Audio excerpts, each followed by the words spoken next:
সীমার রান্নাঘরে সকল বন্ধুদের স্বাগত। আমি আজকে বানিয়েছি ধোকার ডালনা। এই ধোকার ডালনা আমি কিন্তু প্যাকেট যে বিক্রি হয় দোকানে সেই দিয়ে বানাইনি। আমি যা বানিয়েছি নিজে ঘরে, দেখো ছোলার ডাল ভিজিয়েছিলাম সারা রাত্রি, তারপর সেটাকে বেটে নিয়েছি সকালে। আর এর মধ্যে কালো জিরে, জোয়ান, হিং আর নুন দিয়েছি, আর একটু খাবার সোডা দিয়েছি। সব কিছু দিয়ে খুব ভালোভাবে এইভাবে ছোলার ডাল বাটাটাকে আমি ঘেটে নিয়েছি। আর হ্যাঁ, ছোলার ডালটা না শুধু ছিল না, ছোলার ডালের মধ্যে অল্প একটু মটর ডালও দিয়েছিলাম। মটর ডাল দিলে জিনিসটা ভালো হয়।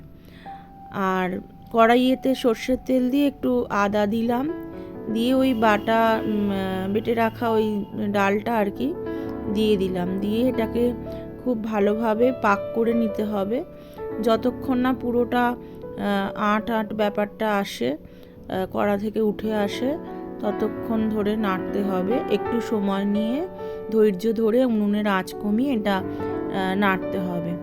তারপর আমার ওটা হয়ে গিয়েছে। আর আমি একটা এই বাড়িতে কাঁসারের একটা থালার মধ্যে, তোমরা যে কোনো স্টিলও ব্যবহার করতে পারো, সর্ষের তেল মাখিয়ে এটাকে ভালো করে ওই থালাটার সমান সমান করে চেপে চেপে একটু একটা মাপ করে এইভাবে সমান সমান করে নিলাম। আর এই রকমভাবে ছুরি দিয়ে এটাকে চৌকো শেপে কেটে নিলাম।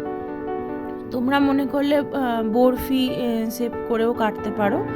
আমি চৌকোভাবেই কেটেছি। দেখো কাটার পরে ঠিক এই রকম হয়েছে।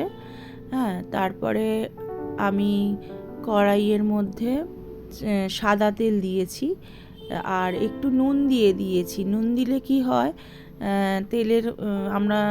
তেলেটা কি হয়, তেলের মধ্যে নুন দিলে এই যে ডালের জিনিস তো, এতে কি হয়, এগুলো ঠিক কামড়ে যায় না, ভালোভাবে ভাজা যায়। আমি পনির ভাজলেও এরকম তেলে নুন একটু দিয়ে দিই।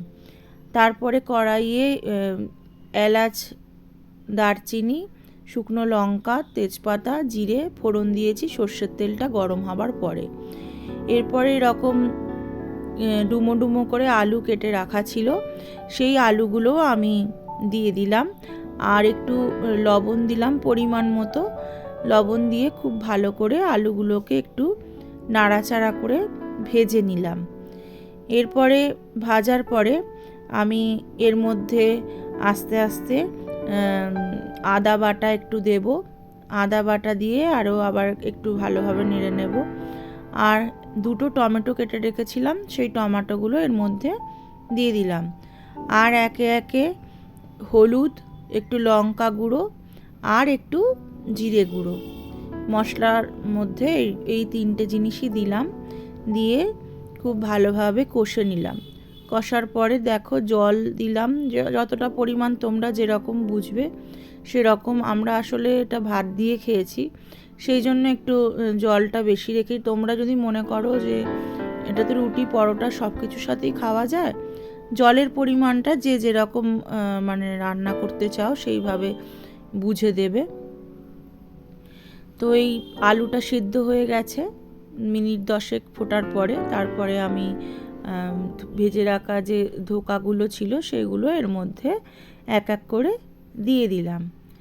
তারপরে দেবার পরে দেখো খানিকক্ষণ একটু সময় দিতে হবে, যাতে ধোকার মধ্যে এই মানে সবজি, আমরা যে তরকারিটা বসিয়েছি সেই তরকারির রসটা যতক্ষণ না যায় ততক্ষণ ফুটতে দিতে হবে। এরপরে আমি একটু ঘি আর বাড়িতে ভেজে রাখা গরম মশলা বাটা, যেটা জিরে, শুকনো লঙ্কা আর এলাচ দারচিনি দিয়ে ভিজে রোস্ট করে আর গুঁড়িয়ে রেখেছিলাম, সেটাও এর মধ্যে আমি দিয়ে দিলাম।